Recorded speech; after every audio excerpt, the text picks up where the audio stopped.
po si Kuya C from New Covenant Manila Global Harvest Incorporated. Kasama ko po ang aking co-host na si Andrea Nicole. Salamat, Kuya C. Ang ibig sabihin ng Roar with God ay restoring our amazing relationship with God. Welcome to episode 3.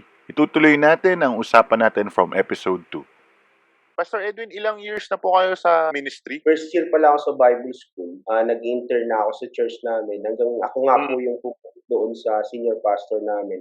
So, yung 4 years na yon sa Bible School ay nagpa-pastor na rin ako noon ng mga youth. Actually, kaya kami nagkakilala ni Ate Raxmo.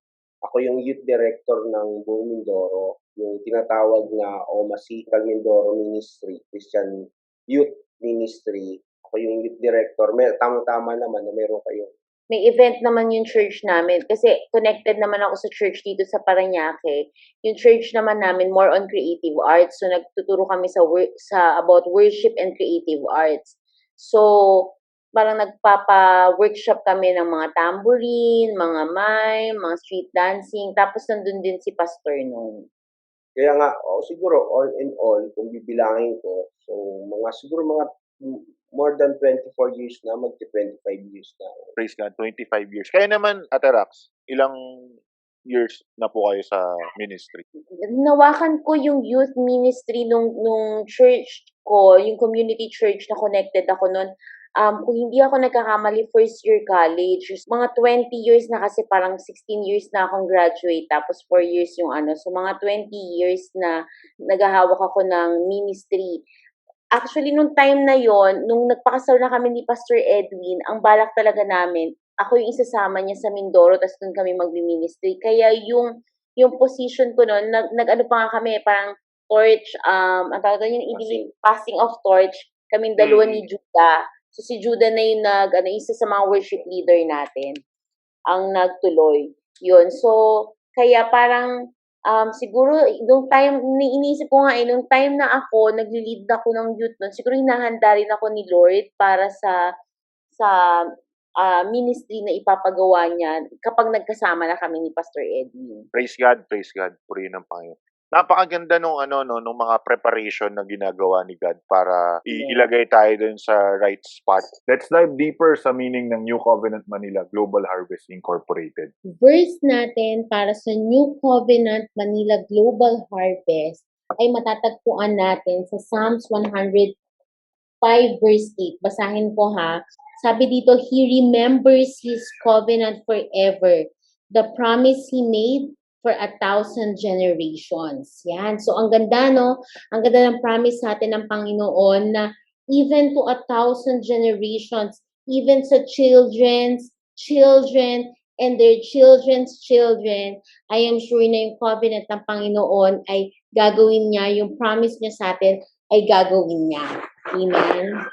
Yung covenant ng Panginoon ay walang hanggan din para sa kanyang bayan, sa kanyang mga anak. Kaya ang new covenant ay patuloy na talagang pinagpapala ng Diyos dahil sa kanya naman yan siya may-ari ng church natin, ng new covenant. New Covenant kasi 'di ba nung time na si pastor ay lumipat na dito sa Manila, it's a reminder sa amin mismo na nag-pioneer ng church, and gusto namin tong i-transfer din even to our leaders na merong bagong pangako lagi ang Panginoon, at yung pangako niyang yon lagi niyang i-fulfill or tutuparin niya yung mga promise na yon. Amen? Oo, kasi biblical naman talaga yon, no? Galing talaga sa Bible yung new covenant. Kasi Jesus yung new covenant. No? Siya yung mga covenant ng Lord sa Old Testament ay nangyari doon sa mga propeta, sa kung sino man ng mga patriarka. Ito po ay sa New Testament, walang ibang binigay na bagong tipan, no? Kaya kasunduan, no? Ang Panginoon, kundi ang Panginoong Jesus na napako doon sa cross ng Kalbaryo para yung buong nations, no, ay magkaroon ng kaligtasan, ang buong universe, ang buong mundo ay magkaroon ng kaligtasan mula sa ating Panginoong Jesus. Amen. Global Harvest, kasi alam natin, makikita to sa Matthew 19:20, basahin ko ha. Sabi dito sa Matthew 19:20, kumbaga ito yung last will and testament sa atin ng Panginoon, and we want dito sa New Covenant Manila na tayo mismo ay maging part sa pag-fulfill noong Great Commission ng Panginoon. Sabi dito sa 19, therefore go and make disciples of all nations. Amen? Baptizing them in the name of the Father and of the Son and of the Holy Spirit, and teaching them to obey everything I have commanded you, and surely I am with you always to the very end of the age. So, alam natin na as we fulfill God's promise and as He fulfill His promise to us, tayo naman, ano naman yung dapat nating contribution? Ito yung dapat na work naman tayo. At dito sa church natin, di ba, output-based tayo eh. At ang gusto natin na i-offer natin sa Panginoon ay yung harvest natin, yung fruits natin. Hindi lang yung mga good works natin, yung mga ginagawa natin, pero yung pinakamahalaga is to show and i-work natin, gawin talaga natin, i-move natin na we will harvest great harvest ng mga kaluluwa nga para sa Panginoon. Tama ba, Pastor Edwin? Tama. Amen, amen. We really want to do our best for Jesus Christ and advance His kingdom. Kaya po pala may vision, mission, at core values. Kuya Edwin, ano nga po ang vision ng ating church? Kaya ang vision ng church natin is to win souls and make disciples. So, kasi yun nga, yun yung mandato ng Panginoon na doon natin kinuha. At the same time, sa John 15:16, sinabi din na, you did not choose me, but I chose you and appointed you so that you might go and bear fruit that will last. Yun po yung nais ng Panginoon sa atin. Hindi lang tayo pinili, kundi in-appoint niya pa tayo para maging mabunga. At yung bunga natin ay talagang maglalast forever. No? At yung bungang yun ay hindi lang yung fruit of the Holy Spirit, no? Kasama na yun, ay yung pang-inner o yung pang-loob. Pero yung ating pong outward ay yung pong nabunga ay yung mga souls na binigay sa atin ng Panginoon. Ibibigay sa atin ng Lord na gagamitin niya tayo as a instrument para yung mga tao nga makakilala sa Panginoon, ma-disciple natin. So, kaya napakaganda na makita talaga ito. Kaya sa ating mga leaders ay bawal talaga yung hindi naman sa bawal, parang ang motivation natin is walang baog, no? Dahil lahat ay binigyan tayo ng Panginoon ng bunga, lahat ito tayo ng mga leaders. That's why hindi pwede yung walang fruits, kasi sabi ng Bible, kapag wala kang bunga, ito ay pinuputol at yung sanga ay tinatapon at sinusunog. So, kaya yun ang nais ng Panginoon sa atin, yun ang plano, yun ang design ng Diyos sa atin, na mamunga tayo. Amen. Alam mo, mahal, naunawaan ko lang yung harvest na yan nung nag-pioneer na talaga tayo, tsaka nag-lead tayo ng church. Kasi parang noon, pag Christian ka, ang gagawin mo, mag-church, mag-praise and worship, part ka ng praise and worship, kanta-kanta ka, tugtog-tugtog, or sayaw-sayaw, which is walang masama doon. Pero hindi ko pa masyadong naintindihan na ang assignment pala talaga natin is to win souls and make disciples. And hindi lang yung pastor ang gagawa no, na every one of us pala, inatasan ng Lord to win souls na mamunga tayo at i-disciple natin yung mga nawiwin natin. Ate Rax, ano naman po ang mission ng ating church? Ang mission ng church natin is to glorify God and to influence people to become followers of Christ. Ang church natin ay isang ecclesia o e-group church, or hindi tayo yung church na very traditional. Ang function na ginagawa ng bawat isa ay talagang mag-disciple, di ba? Kaya yung mission nga natin ay to make sure na yung mga nasa e-group natin ay nai-impluwensyahan natin para talaga sundin nila yung model na binibigay sa atin ni Jesus Christ. So again, we want na mag-glorify ang Panginoon at patuloy na hanggang sa pinakabata na gayahin din nila yung yung ginawa ni Jesus para sa atin. Andrea Nicole, ano naman ang core values ng ating church? Alam mo ba? Yes, merong 10 core values ang ating church, Kuya C. Number 1, to love the vision of soul winning and discipleship. Number 2, to focus on the vision. Number 3, do not allow our NCC leaders to be fruitless. Number 4 is to meet once a week. Number 5 is to assist in family restoration. Ayan, Kuya C, pwede ikaw naman yung magsabi nung natitira pang 5 na core values ng ating church. Amen. Number 6 is submission to authority. Number 7 is keep watch over the holiness of the team. Number 8 is do not work on somebody else's organization. Number 9, we do not allow murmuring and gossiping within the church and the e-group. And number 10, be a tither, not a robber. Be a good steward. May statement of faith po ba ang NCC family? Matatagpuan po ito sa Philippine Council of Evangelical Churches website.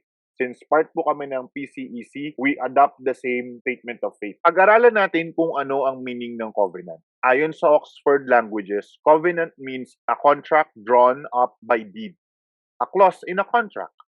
Sa theology naman, an agreement which brings about a relationship of commitment between God and His people.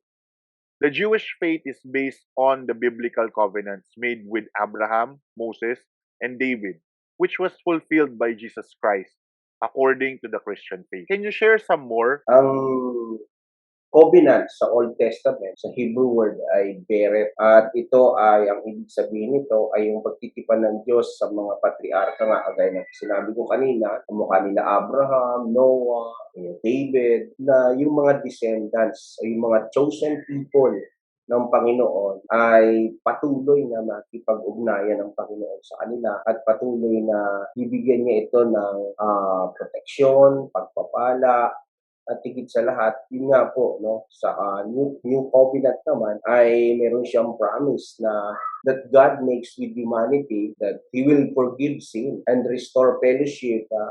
Lahat ng puso na nagbabalik loob sa Panginoong Yesus at sa yung pinaka-mediator, magkakaroon nga ng kaligtasan. Ang new covenant ay na-predict na ito noong pa sa old covenant na meron pang effect, was still in effect, gaya ng mga propetang sila Moses, Jeremiah, Ezekiel, at ito ay naihula na itong New Covenant. Kaya, again, ang New Covenant ay walang iba kundi ang ating Panginoon Jesus. Amen. Hanggang ngayon, talagang sabi nga ng Bible, di ba, hindi ako nagkakamali. No? Noong una, ay nagsalita ang Diyos sa mga propeta at ngayon ay sa pamamagitan ng Panginoong Yesus sa New Covenant. At ngayon, ay sa kanyang bayan, ito sa atin, sa church natin. No? Kaya meron tayong covenant sa pamamagitan ng Panginoong Yesus between our church and God through Jesus Christ. Amen. And I think, mahal, no, yung mga yon talagang nangyayari sa lahat ng aspeto sa church natin at sa lahat ng ministry sa church natin. Kaya gayon na lamang na talagang we give it back to the community. No? Kaya, gano'n na lang din na as much as possible, we maximize the opportunity sa lahat ng aspect ng community, sa mga kapulisan, sa mga marketplace ministry natin, sa campus, sa mga, at higit sa lahat sa mga bata, kasi iniwala tayo na sila yung future ng church natin and gusto natin na sila rin maranasan nila yung new covenant at yung mga promises ng Panginoon sa atin. Oo, at saka hindi lang sa individual yun, kundi maging sa mga nations. At kaya nga, again, yung global harvest yung ating inano doon, dahil hindi lang tayo pang lokal, no? At yun naman ang gusto ng Panginoon, no? Na ma-saturate niya ang buong earth, no? Ng kanyang mga salita, ng kanyang gospel, para walang taong mapahamak, lahat ay gusto ng Diyos maligtas. At yun ang kasunduan ng Diyos sa kanyang bayan. Amen. Amen. Kaya po pala lumang tipan at bagong tipan. Ang Tagalog po sa covenant ay tipan, Tingnan po natin yung 5 na key covenant. Noahic covenant na binigay po kay Noah na matatagpuan sa Genesis 8 verse 20 to Genesis 9 to 17. Andyan din po ang Abrahamic covenant na matatagpuan sa Genesis chapter 12, 15 at 17. Kasama na rin po dito yung mga covenants kay Isaac at saka kay Jacob. Andyan din po ang Mosaic covenant na binigay kay Moses na matatagpuan sa Exodus 19 to 24 at nandyan din po ang Davidic covenant na matatagpuan sa 2 Samuel chapter 7, Psalm 72, Psalms 89 at Psalms 132. At ang the new covenant naman po, which is the culmination of God's saving work in His people, na matatagpuan sa Jeremiah chapter 31 verses 31 to 34, Ezekiel 36 verses 22 to 32, Matthew 26 verses 26 to 29, Luke chapter 22 verses 19 to 22. Which is all about Jesus Christ. So dyan po mga inintroduce ang mga different covenant na nasa Bible. Meron pa pong ibang mga covenants like yung Edenic covenant at saka Adamic covenant. Pero yun po ang 5 na key covenants po na nasa Bible. This December, magta 10 years na po ang NCC Manila. And by God's grace, nakakatuwa na naging part ako ng NCC Manila. I think one of the share ko lang po yung experience ko. One of the great things na encourage ako sa pagiging part ng NCC is We really reach out to the community. As a community church, hindi lang sa mga members ang pag-reach out, pero sa community as a whole. We make it a point na tuloy-tuloy ang pag-abot at pagtulong sa neighborhood, sa village. Tulad nga ng sabi ni Ate Rax kanina, we really want to give back to the community. I've seen it many times na ginawa ng NCC family, and I'm really proud na we have come this far. Nag-grow na nga po yung NCC family, hindi na lang po sa Las Piñas, meron na rin po sa Catanduanes and meron na rin po sa Mindoro. Nasa DNA ni Pastor Edwin at ni Ate Rax talaga yan. Jesus DNA, the Christ-like heart. Kasi ganun din yung nakikita ko sa heart nila, that they really want to help the community. They really want to help kung nasan sila na plant. And I really admire yung hard work nila sa ganung bagay. Actually, alam ko si Andrea Nicole, di ba, isa sa mga products din na ni-reach out ni na Yes, Kuya Pastor, C. ni na Pastor Edwin sa ni Ate Rax yan. Tama. Tama. It's truly a blessing na maging part ka ng isang community church. Amen. Amen, amen. Amen. Ayan, Kuya C, katulad ng sabi mo kanina, nagpapasalamat ka. And ako rin, sobra akong nagpapasalamat na naging part ako ng NCC family. And katulad ng sabi mo kanina, isa ako sa mga produkto ng church, isa ako sa produkto ng mga ministries na nangyayari sa ating church. And hanggang ngayon, natatandaan ko kung paano ako nag-start, paano ako nagsimula, mula noon hanggang ngayon na nagpapatuloy ako sa gawain ng Panginoon. Natatandaan ko noon, wala naman talaga sa isip ko na magpatuloy. And ang nasa isip ko lang, mag-attend ako, ganyan, itatry ko lang kasi bakasyon noon, so parang walang ginagawa sa bahay. Hanggang sa tinry namin ng kapatid ko na mag-join sa ang tawag ko pa nun sa taas ng Sea Grants, and dun nga sa NCC. Nung tinry ko, ayan, nagpatuloy ako umattend tapos hanggang sa nagulat ako, ni-reach out ako ni Ate Belay. Sabi niya, baka puwedeng mag-cell group tayo, ganyan. Cell group pa yung tawag nun, hindi pa Ecclesia group nung mga panahon na yon. So ayun, siyempre nung ako, ano ba yung cell group, ano yung gagawin dun, dahil wala akong background sa mga ganong nangyayari. Siyempre dumating ako sa point na, ayoko muna, ganyan. Dumating ako sa point na tinataguan ko yung cell group leader ko nun. Tapos parang lagi ako nagsasabi ng no, ganyan. Parang natatawa ako nun. Natatawa na lang kaming mga kasabayan ko nun kapag inaalala namin yung mga moment na yon. Tapos, dati uma-attend lang ako dahil sa friends ko, dahil sa mga kaibigan ko, hanggang sa dumating yung panahon, hanggang sa dumating ako sa punto na na-realize ko na yung um, pagse-serve mo pala kay Lord, hindi siya tropahan lang, hindi siya sa kung gaano kasaya or kung gaano ka nag-e-enjoy sa ginagawa mo. Dahil darating din sa point na talagang matetest ka and susubukin ka ni Lord kung hanggang saan ka na maglilingkod sa Kanya. So, nagpapasalamat ako dahil natutunan ko na sa kabila na lahat ng ginagawa ko, si Lord yung dahilan. Si Lord na yung dahilan nung ginagawa ko. Dahil ang dahilan lang is dahil marami akong kaibigan or dahil, alam mo yan, responsibility mo. Pero dumating na yung time na dahil na lang sa pagmamahal ni Lord, kaya ako ginagawa yung mga bagay na dapat kong gawin, lalo na sa ministry. Praise God. Andrea Nicole is such a blessing talaga sa NCC family. And talagang ganun yata yung struggle natin nung teenager pa tayo. And eventually, nagiging minsan part yun ng journey natin to really seek Jesus Christ and ma-realize natin that we really need to build the relationship with God. And na-mention mo yung Ecclesia group kanina. So, ano ba yung Ecclesia group? Grabe, sobrang nakaka-bless. Parang bitin. Magkita-kita tayong muli sa susunod na episode. Para lalo tayong matuto at malaman kung paano pa natin mapapalakas ang ating relasyon sa ating Panginoon. We pray that we were able to encourage you. See you po ulit next Wednesday sa Roar with God. Maaari po kayong makinig sa YouTube at iba pang podcast apps. Maraming salamat po sa pakikinig at God bless po sa ating lahat.